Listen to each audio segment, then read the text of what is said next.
Hull FC remain unbeaten away from home in 2025. Just give us your immediate assessment after winning here at the Halliwell Joint Stadium.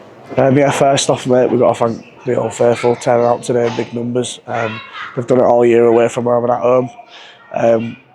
We're reaping the rewards from it at the minute because they're getting us home. Probably not the best second half. That's not something we'll overshadow. We'll look at that and go through it on Monday. But they're the ones who got us home. So yeah, great win away from home against a really resilient Warrington side. So we can't complain. Talk to us about that first half and the start in particular. Probably on par with that second half performance that got you through the cup game at Wigan. That's probably the best two halves I'll actually have put together so far this season. Would you agree? Yeah, definitely, mate. It's probably the complete opposite. First half we've come out, we've made a few errors, but we've backed it up with our defence and our attack was on. Second half we've made error after error after error. Might as well just setting our good ball the all game, but we kept turning up for each other, and that's the sign of a good side. But the sign of an even better side would be to be able to back up that first half performance, and that's what we're striving to do. Obviously we didn't do that today, but we'll look at it and we'll reassess and go again for the Good Friday derby.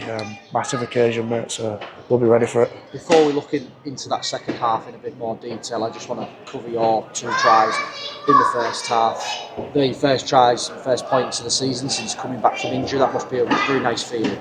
Yeah, it's the little things you celebrate, mate, and yeah, all that hard work in rehab, it should come into fruition now, but I'm nowhere near the finished article and I can be a lot better with a few things on that second half. So yeah, the first try was just that's what I pride myself off: energy, hard work, and the second was something I probably hadn't showed enough in Super League and backing my instincts and getting through to score that probably lucky kick. I said up there, I said probably anyone would have scored that. So that was off the back of our hard work and how we front load our energy in the defence, and that's when you reap the rewards, like I said. And you got to celebrate those two tries in front of the travelling supporters. I just want to ask you, perhaps you know, perhaps you don't, but Aidan Caesar decided for Hull FC to attack that end in the first half. Was there any science behind that, or was that pure coincidence? I mean, I would have decided to attack it second half, but I wouldn't change it now. To be able to celebrate in front of them fans, I've said how important it was for us today. Yeah, it's special. It's a moment I won't forget. They come out every week in numbers, mate, and we haven't been good enough the past 3 or 4 years, but we've started the season well this year, and to see that them guys with smiles on their faces, it makes us hungry for more. So yeah, definitely carried on a bit when I celebrated in front of them, but you can't help it when you're doing it. Talk to me about that second half then. You've still come away with 2 points, but it probably puts a bit of a sour note on the end of the game there.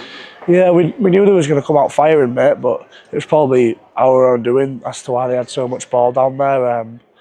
And we went down to 12 men, but that's no excuse. We have to turn up for each other and keep batting them away. I'm not saying we didn't. We kept them down to I think 2 tries, which is not been bad considering what happened. But we need to be better if we want to be a better side, and the sign of an even better side would be able to back the second half performance up, and we didn't today. So like I said, we'll reassess it and go again into a massive game next week.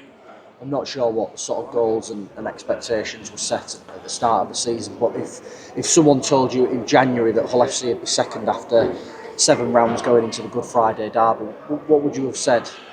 Well, I won't be saying no, mate. It's very cliche, but we're going week by week at the minute. We back ourselves as a team and we're working hard for each other, and that's all our expectations are at the minute. 20 rounds to go, and we'll see what happens. But like I say, week by week, day by day, I'm sure that'll get us somewhere good.